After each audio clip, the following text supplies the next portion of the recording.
Energetikai teigia, kad Lietuvoje eilinį kartą žmonės apgauti. Nuo šio mėnesio padidintas elektros energijos tarifas. Palyginus su praėjusiais metais elektra pabrango 4,1 cento, tai yra iki 50,1 cento už kilovatvalandę. Kodėl? Šiems metams iš ko susideda elektros kaina? Mes žinome, bet pirmiausia, didžioji dalis yra 16,3 yra gamyba. Dar sudaro beveik 10 centų sudaro viešieji interesai. Tai štai antra didžiausia dalis yra po gamybos yra viešieji interesai. Valdžia piliečiams paukščių kalba mykia apie kažkokį viapą. Kadangi politikai nekalba žmonių kalba, kakadu papūgos verčia jų marmaliozes. Viapas tai viešuosius interesus atitinkančios paslaugos.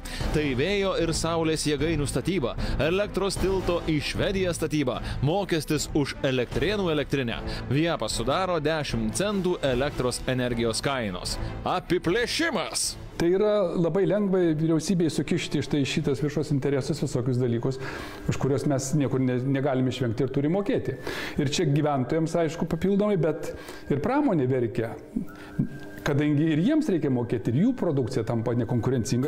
Mokėdami už kilovatvalandę 54 centus, kiekvienas investuojam į valdžios ir verslininkų projektus. Tai pagal sveiko proto ir verslo logiką, kiekvienas turėtume tapti šio verslo dalininkais.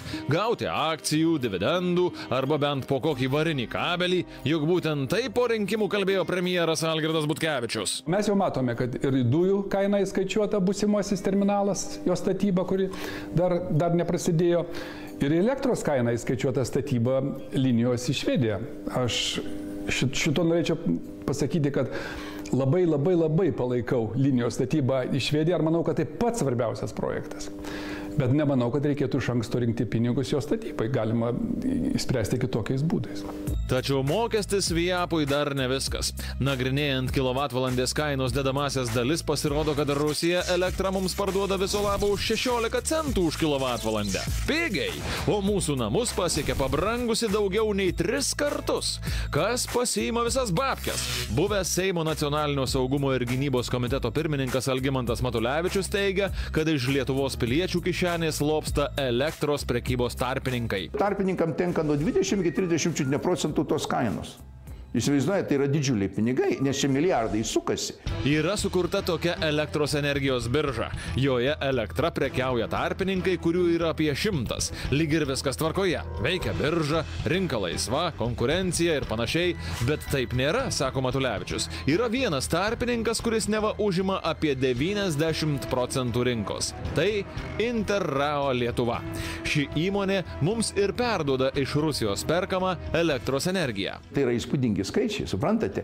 Bet šitie pinigai visų pirma išimami iš mūsų kišenės, jie nuveina jiem ir tie pinigai ne tik, kad galėtų duoti mums pačią elektrą pigesnę.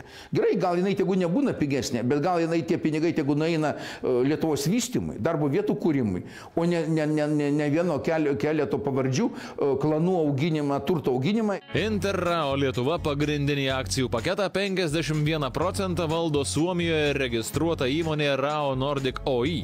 Valio, kiulnėme, Suomiai, mesgi su vakarais. Skaitom toliau.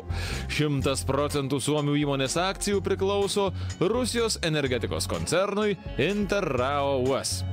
Interrao US yra valstybinė Rusijos įmonė. Vadinasi, ją valdo Rusijos valdžia. Vadinasi, Putinas ir Medvedevas. Ura, tavarišči! Vadinasi, pati Rusija tarpininkauja, kad mums parduotų savo pačios elektrą. Tos akcijos per įvairius holdingus, per net vakarų kompanijas yra gudriai taip supainiotos, kad tu ten iki galo nesusigaudysi, ar tai priklauso Rusui, ar priklauso Rusų valstybinė įmonė, ar privatininkui priklauso ir kam priklauso Lietuvoje. Lietuvoje aiškiau yra, nes galbūt lietuvaičiai labiau mėgsta girti savo turtais.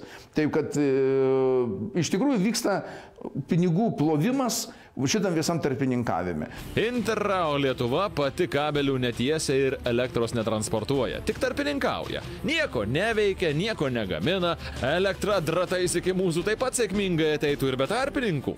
Tu gali turėti pelnus 100 milijonų, praktiškai beveik nieko, iš tikrųjų nieko nedarydamas, sutvarkydamas popierius, nes elektra gaminama elektrinėse ir teka laidais. Pats nešufeliuoji kaip anglių, nieko nedarai. Net nereikia tau ten vagonais rūpintis nieko. Suprantat, dujos, elektra yra pats praktiškai švariausias biznis. Tai tu tik tai dalyvauji popieraičiais. Perparduodant elektrą tarpininkavimo biznėje dalyvauja ir lietuviai. Buvusio Seimo nario Ramūno Garbaravičiaus sūnus Jonas Garbaravičius yra įmonės UAB Sky and Baltic valdybos pirmininkas. Šiai įmonei priklauso 29% Interrao Lietuva akcijų. Visai neseniai pasirodė informacija, jog prokurorai pradėjo tyrimą dėl Jono Garbaravičiaus veiklos. Mano supratimu, tai iš tikrųjų yra nusikalstama schema šitose visose dalykuose. Bet čia negali rusų kaltinti.